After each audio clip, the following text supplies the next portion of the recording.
The Dharma, incomparably profound and exquisite, is rarely met with even in hundreds of thousands of millions of kalpas. We now can see it, hear it, accept and hold it. May we realize the true mind of the Tathagata. Today is the very first day of this 7-day sesshin at the very beginning of 2023 in January. It will be quickly followed by the February sesshin, 6 days after this one ends, in a way to give everybody a real good opportunity for true deepening in their practice, which is important. We can do sporadic practice, and it has some level of effect, but it can have a far greater effect. We can progress much more rapidly, become much more free more rapidly if we do frequent extended sittings. Of course, that's not always available to people. In fact, for many people holding regular jobs, it's simply not available. But nonetheless, it is possible to sit for extended periods periodically, and I urge everyone to do that because it makes such a difference in your practice and in your life. So most people, most adults, have had at least 12 years of schooling in which we have been well trained in intellectual advancement. We have learned to use our intellect to solve problems. And there are certain kinds of problems that can be solved that way. But in actuality, the intellect is a tool, and it's not always effective. In fact, in terms of Zen practice, it may not be at all effective. What is effective is a different way of working. It's an intuitive way of working, and it is actually the way most great discoveries were made over the millennia, many millennia that human beings have inhabited the earth. Somebody didn't think, oh, if I rub 2 sticks together, I'll get fire. They didn't even know what fire was, except perhaps with a lightning-caused forest fire. But somehow there was a sense that curiosity, what would happen if I did this? And voila, there was fire. And then they began to realize that all kinds of things could be done with fire. And over the millennia, as I said, many other amazing discoveries were made, and they continue to be made. We are exploring outer space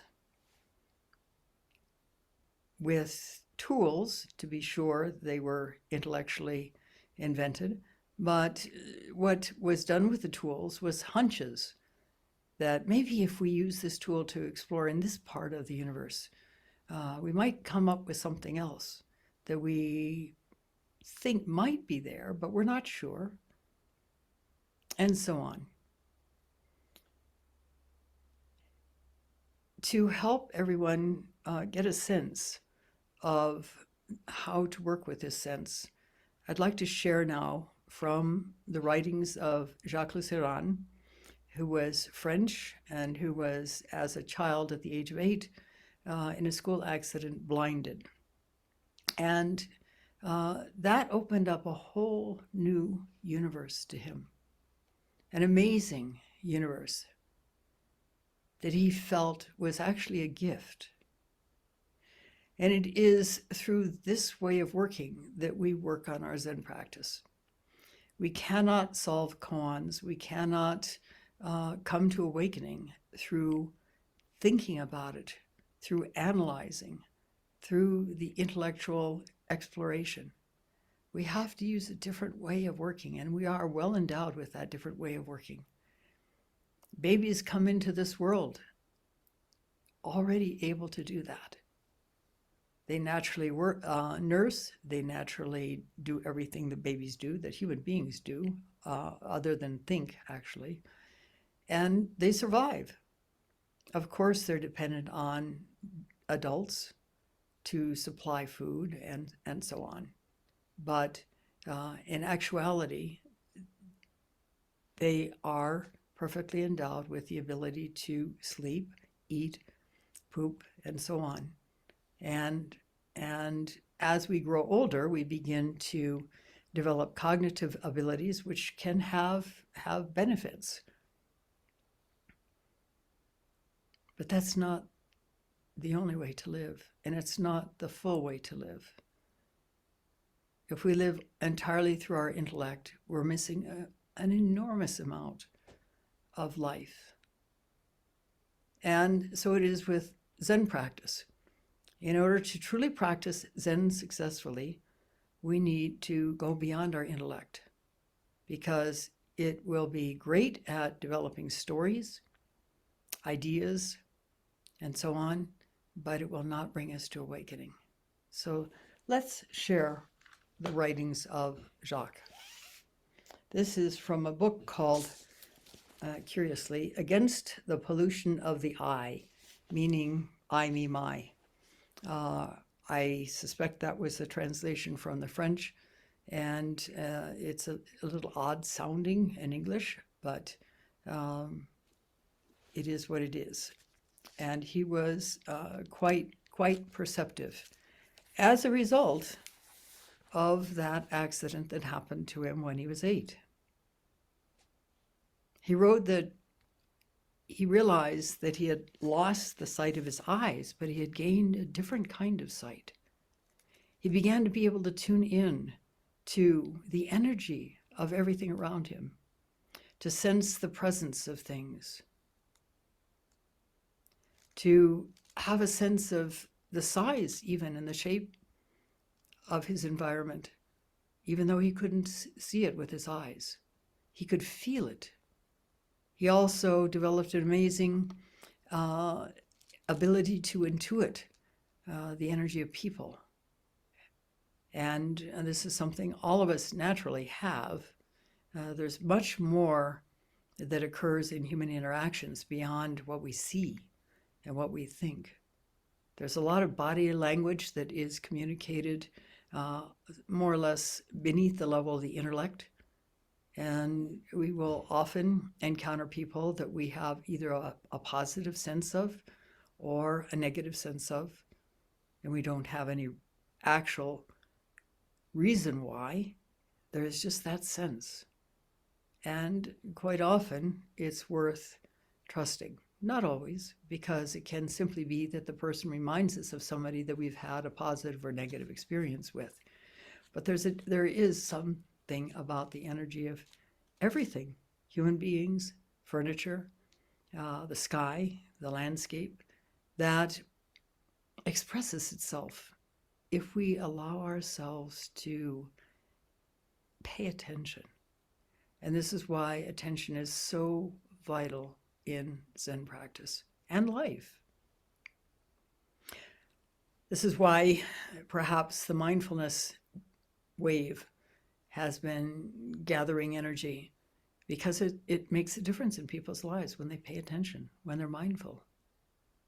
There are studies that have shown that with certain physical conditions, illnesses, and so on, that if you pay attention to your breath while you're being treated, or pay attention in your body while you're being treated, the treatment is far more effective than if you don't. There are a number of studies, you can look them up on the internet. John Kabat-Zinn, who first learned meditation in a workshop at the Rochester Zen Center, by the way, and turned it into a mainstream program that has helped probably by this time millions of people, and is become a sort of a general craze, particularly in this overloaded life that we all live these days. So many impacts on us, so many pulls on our attention, that it's very hard to focus on one thing. We get dings on our cell phone, we get alerts on our emails, If there's a television anywhere in the area, it's known that the flashing lights will draw your attention to it. There's a lot that is distracting, and so people have learned more and more as modern life goes on not to pay attention because there's too much going on. We briefly pay attention here and there and then somewhere else and so on, and live a fractured mind state, a fractured lifestyle that is not fulfilling, and no wonder. Fulfillment depends on paying attention. Zen practice depends on paying attention. Now, that said, many people come to Zen practice through some difficult situations. They may have happened in childhood. They may have happened more recently. As for myself, I came to practice when everything crashed in my life and I lost everything that I had valued, including my own identity. I had this idea that I was a successful human being with certain traits and so on and so forth, and that was pulled away from me. And it was only under those circumstances that I was willing to look somewhere else and start Zen practice. If we have difficult situations, not that I would wish them on anyone, they can be a real impetus to change, to positive change. They can also be an impetus to negative change, and I hope that that's not the direction we go in. But it is amazing what we can do when we are forced to let go who we think we are, what we think we are. It can make a big difference. So let me share some of what Jacques has written in this book. This is from a chapter called Blindness, a New Seeing of the World. Blindness, a new seeing of the world. He wrote that he found that it was a gift when he was no longer able to see with his eyes, because it opened up, as I said, a very different, new and broader and more rich and fulfilling way of seeing. So let's share some of it. This is my story. I saw with my eyes until I was 8 years old. For more than 35 years now, I've been blind, completely blind. I know that this story, this experience, is my greatest happiness. I know that this story, this experience is my greatest happiness.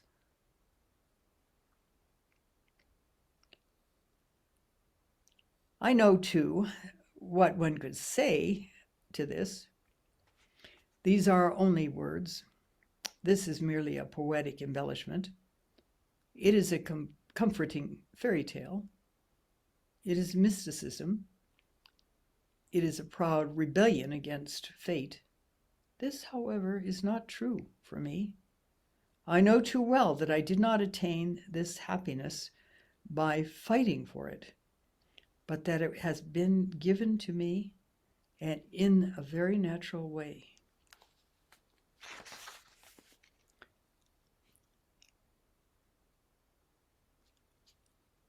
And then he goes on. I'm going to jump around in this chapter.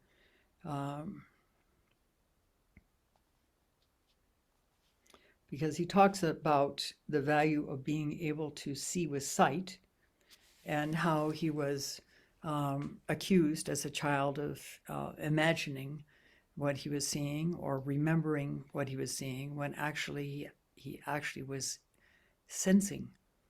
And it is this sensing that we need to use in uncovering this profound truth of a much more expanded beingness that we are in this universe.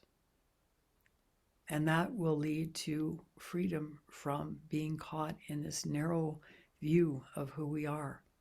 So that if something happens, we will not be dreadfully embarrassed, or in some cases people commit suicide. When the market crashed in 1929, stockbrokers threw themselves out of the windows of the stock exchange rather than face the fact that maybe what they had done hadn't worked.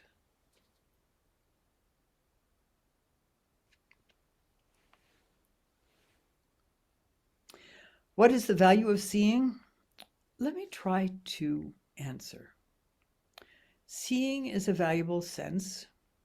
Those who are robbed of it know this all too well. But seeing is primarily a practical sense. Seeing permits us to deal with shapes and distances.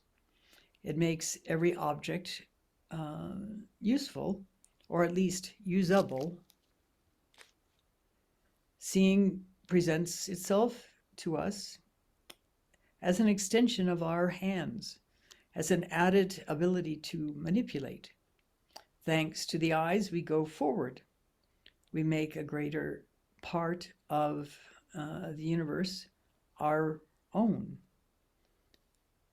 We can operate even where our arms and legs don't reach. And he goes on to expand on that.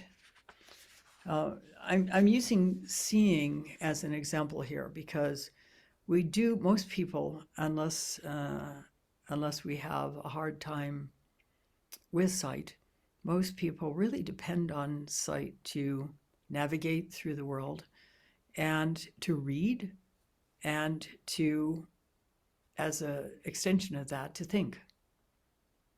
Whereas there is this vast ability of far more senses through which we can explore that is invaluable. As has been said so many times, thinking is a tool. It has a certain level of value, but to go beyond thinking, and that actually means, in a sense, going beyond focusing on sight. There is a Korean master of centuries ago who famously said, turn the light inward and trace the radiance down to its source. In other words, don't look out, look in. Trace the radiance down to its source. That, in a very few words, is what Zen practice is about. Who are we? What is going to happen to us when we die? Religion tries to be comforting and set up some dogma about it. But is that what really happens?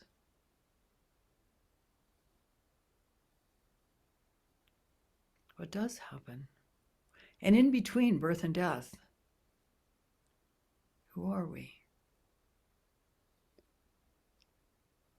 Are we the person with this demeanor, this appearance, these skills, or these lack of skills, with these parents and these children, and so on and so forth? Or is there something far more? Is that just a picture? What is the real me? What is the real? What is the truth? Flora Courtois, who was an American woman who went to the University of Michigan, her first year was just before the market crash, and then the market crashed, and somehow she was able to continue her education with some financial help. But when she was a teenager, she used to collect aphorisms. And she began to realize that as soon as whatever the event had passed, the aphorism that fit the event was no longer applicable. And she wondered if there was not some underlying truth that was always true. And this began to become quite the quest for her. And it ramped up in college, where she took courses in various different subjects, psychology, and various other topics. And she'd been raised Roman Catholic, and she went to talk to the parish priest, who was quite popular among the college students. He gave her a set of books to read. She knew that they were dogma, really. And she read them anyway, just in case there was some kind of answer. And she searched for answers to this underlying truth through all these different classes that she was taking. And it got to be quite the quest for her. I think it may have been something of a challenge for her to continue with her classes, but it doesn't seem to have been inhibiting in any way, although she speaks of one incident in which there was a visiting professor from England who was lecturing. And of course, back in those days, classes were in person, and usually they were quite crowded. So she was in the front row of this auditorium where this man was lecturing, right in front of his lectern. And she was deeply, deeply searching, wordlessly, for this truth, even as she was listening to the lecture. And I'm sure she was probably slightly less listening to the lecture than she was in her wordless search. And suddenly she had some kind of brief insight that startled her, and there must have been a look on the face, because the visiting professor stopped his lecture mid-sentence and looked down at her and asked if everything was okay.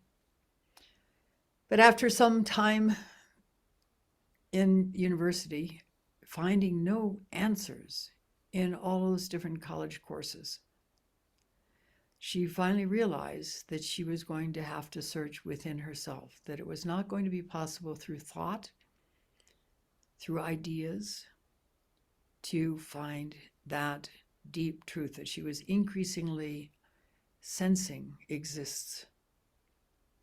And so that's what she did. She went within herself deeply.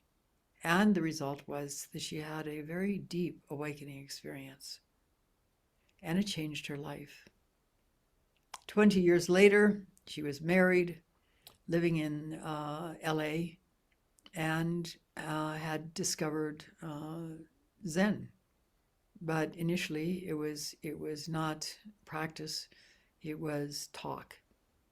Until one day she realized that the experience that she had had, which she had vowed never to speak about until she found someone who would possibly understand it, because she tried talking to psychologists and so on at university when it had first happened, and incidentally she had a sense that had something to do with seeing, and in one sense that is true, but it was not seeing with her eyes, as Jacques Lusseyran discovered.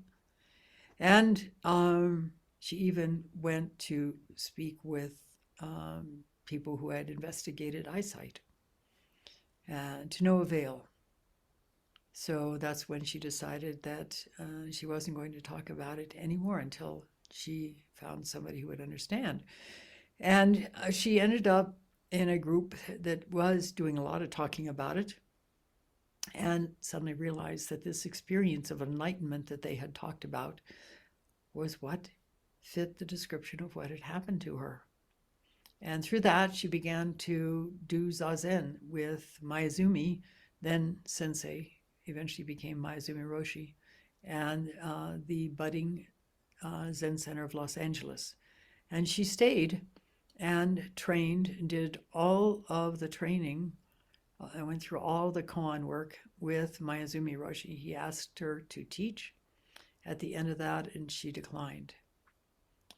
She was a lovely human being. By the time I met her, she was late 60s, and invited me to go out and visit her. I did that a number of times, and she was very humble, but not overly so.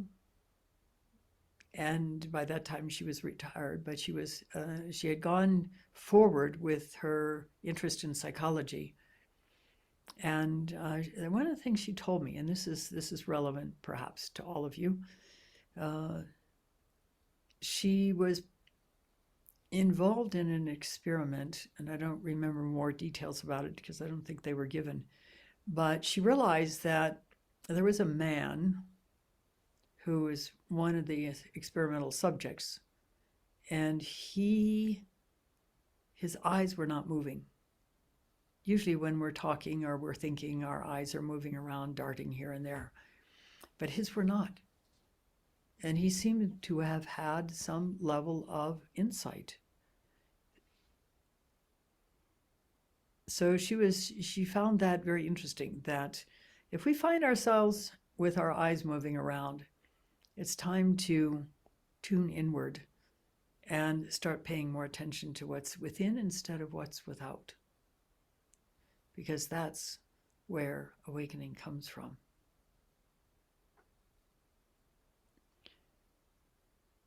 We're already well close to the end of the time for teisho at this point, and I won't go further. I will share some more of what Jacques says tomorrow in tomorrow's teisho. But know that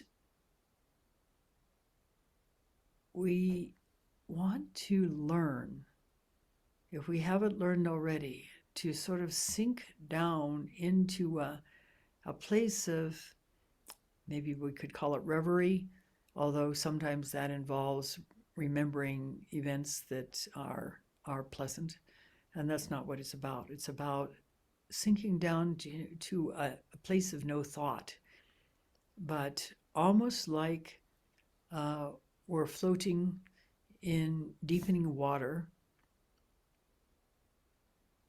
deepening consciousness.